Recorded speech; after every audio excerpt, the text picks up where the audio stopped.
सर्वे हुआ, कोई विवाद नहीं हुआ। प्रशासन ने लोगों को विश्वास में लिया, कमेटी को विश्वास में लिया, कोई बवाल नहीं हुआ। लेकिन प्रशासन ये नहीं चाहता था। प्रशासन तो चाहता था कि सर्वे टीम तो चाहती थी कि शांतिपूर्ण तरीके से कैसे हो गया। तो उसके बाद दूसरे दिन जब बिना लोगों को विश्वास में लिए और फिर एक बार की माहौल खराब हुआ, 5 लोग मारे गए हैं। सरकार के किसी भी एक जिम्मेदार बड़े नेता का कोई बयान नहीं, किसी मुख्यमंत्री का, उप मुख्यमंत्री का, किसी का कोई संवेदना के एक शब्द नहीं। आपने लोगों को मार दिया। मारने के बाद अब विपक्ष पे मुकदमा कायम करके लोगों की आवाज दबा दीजिए। ये लोकतंत्र तो नहीं है। और आज चूंकि संसद में आवाज न उठ सके इसलिए आप संसद को जो है वो एडजर्न कर दीजिए, राज्यसभा एडजर्न कर दीजिए, क्योंकि अडानी के मुद्दे पे बात ना हो सके, संभल के मुद्दे पे बात ना हो सके। तो ये सीधे सीधे लोकतंत्र को कुचलने वाली कार्यवाहियां हैं। देखिए, सबसे पहली बात तो ये है कि संभल की चंडोसी की जो जामा मस्जिद है वो कोई 50 साल 100 साल नहीं बल्कि 200-250 साल पुरानी मस्जिद है, उससे ज्यादा है। वहां पर कोर्ट की तरफ से बगैर मस्जिद के जिम्मेदारों को, कमेटी को सुने उन्होंने एक एक्स पार्टी ऑर्डर पास कर दिया, वो गलत है। दूसरा यह है कि एक बार तो आपने गलत ऑर्डर दिया, सर्वे हो गया। दूसरा सर्वे जब किया आपने किसी को इत्तला नहीं दी। तीसरी बात यह है कि पुलिस का ये काम था कि मस्जिद कमेटी को कॉन्फिडेंस में लेते या वहां की पीस कमेटी को। चौथी बात यह है कि जो सर्वे करने लोग आ रहे हैं वो प्रोवोकेटिव स्लोगन्स लगा कर आ रहे हैं, वो वीडियो उसका है, पब्लिक डोमेन में है। और उसके बाद जो वहां पर वायलेंस हुआ जिसमें 3 मुसलमानों को गोली लगी, उनकी मौत हुई, हम इसका कंडेम करते हैं। ये फायरिंग नहीं बल्कि मर्डर है। और जब से बाबरी मस्जिद राम मंदिर का जजमेंट आया, जिस बात को मैं पर्टिकुलरली कह रहा हूं कि उस जजमेंट के बाद ये सब चीजें खुलेंगी और एक के बाद एक खुल रही हैं। एएसआई प्रोटेक्टेड मॉन्यूमेंट सब बातें कर रहे हैं, क्या एएसआई के कानून में नहीं है कि आप उसका रिलीजियस नेचर चेंज नहीं, कैरेक्टर चेंज नहीं कर सकते? किस बुनियाद पे कर रहे हैं ये?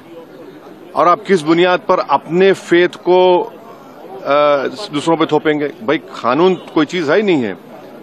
जिस दिन कोर्ट में सुनवाई होती है उसी दिन ऑर्डर हो जाता है, उस दिन सर्वे भी हो जाता है। ये तो 1948 में ऐसे ही होता है बाबरी मस्जिद में। तो ये जो फायरिंग हुई है ये फायरिंग नहीं है, मर्डर है। और जो भी ऑफिसर्स इन्वॉल्व है उनको सस्पेंड करना चाहिए और एक सिटिंग हाईकोर्ट जज से उसकी इंक्वायरी होनी चाहिए। ये सरासर गलत है, जुल्म हो रहा है वहां पर। तो संभल में वहां के सांसद पे FIR दर्ज कर दिया।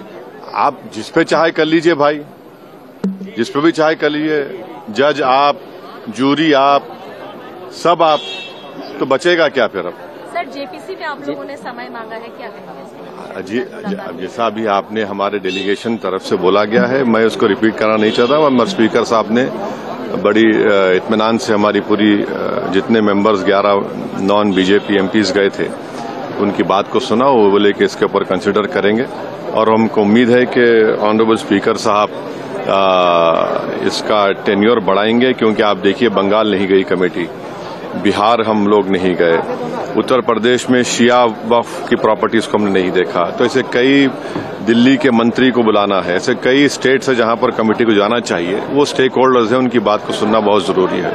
सर, वक्फ बोर्ड अमेंडमेंट बिल को लेकर आप क्या सोचते हैं? क्योंकि लगातार सरकार की तरफ से यही कहा गया कि जो मुस्लिम है, जनता है, उनके हित में है, मुसलमान जो है उनकी। अभी ये कानून बना नहीं, आप देख लीजिए संभल में क्या हो गया है।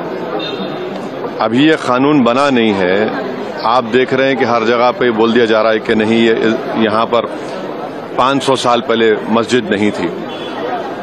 इस बिल में ये बिल आर्टिकल 26 का वायलेट करता है।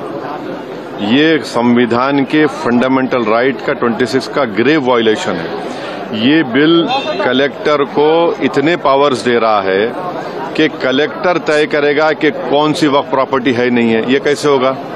कलेक्टर कैसा जज होगा अपने ही केस में?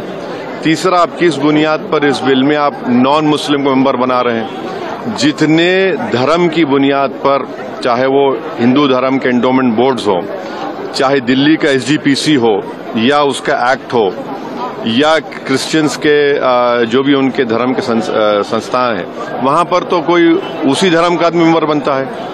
आप तो कंपलसरी स्टेट वक्फ बोर्ड में जहां पर 11 मुसलमान बनते थे, वहां पर आप मेजॉरिटी नॉन मुस्लिम बनाना चाह रहे हैं। सेंट्रल वक्फ काउंसिल में मेजॉरिटी ऑफ नॉन मुस्लिम बनाना चाह रहे हैं। क्यों करना चाह रहे हैं आप? ये क्या मकसद है आपका? कलेक्टर को इतना पावर दे रहे हैं। तो ये आर्टिकल 26 का ग्रेव वायलेशन है और इसीलिए वक्फ को बचाने के लिए नहीं लाया जा रहा है, ये वक्फ को खत्म करने के लिए, और वक्फ बोर्ड को सिर्फ एक पोस्ट ऑफिस बना के रखना चाह रहे हैं। तो जो वक्फ की प्रॉपर्टी है वो गवर्नमेंट की दी भी नहीं है, इसको मुसलमानों की गाड़े खून की कमाई है, तो आप उसको छीनना चाह रहे हैं, और उतना ही मकसद है सरकार का। आप देख रहे हैं संभल में क्या हो रहा है, ऐसे ही और वाकयात होते रहेंगे।